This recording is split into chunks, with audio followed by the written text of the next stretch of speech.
મોટા ભાગના છોકરાઓ સ્કૂટરથી ફરતા હોય છે, મોટરસાયકલથી ફરતા હોય છે, કે બસમાં કે વાહનમાં ફરતા હોય છે. તેમને ચાલવાનું, સાયકલ ચલાવવાનું, આ બધા પ્રકારની પણ શારીરિક પ્રવૃત્તિઓ ઓછી થઈ ગઈ છે.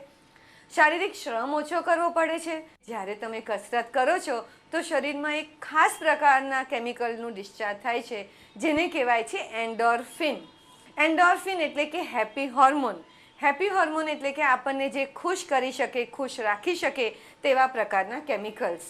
શરીરના જે ફેરબદલ હોય છે તેને પોઝિટિવ ઇમ્પેક્ટ થાય છે.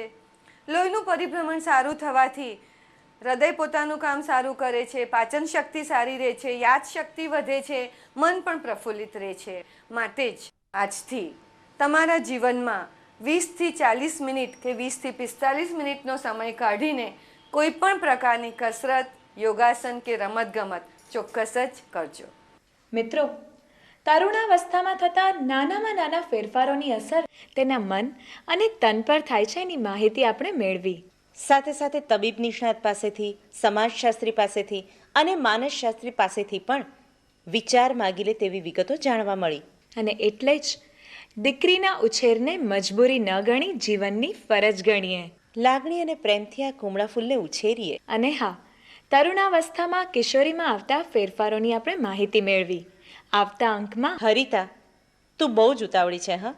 અરે દર્શક મિત્રોને ટીપ તો આપી દેવા દે. સારું, ચાલો આપી દઈએ ટીપ. દર્શક મિત્રો, તરુણાવસ્થામાં આપની દીકરીને જોઈએ મા બાપની થોડી સમજ, સામાજિક સમાનતા અને હા, એક વસ્તુ જેનો કોઈ મોલ નથી. એ હું તો સમજી ગઈ, પણ દર્શક મિત્રો પણ સમજી ગયા હશે. ખૂબ ખૂબ ખૂબ બધો પ્રેમ અને હૂંફ.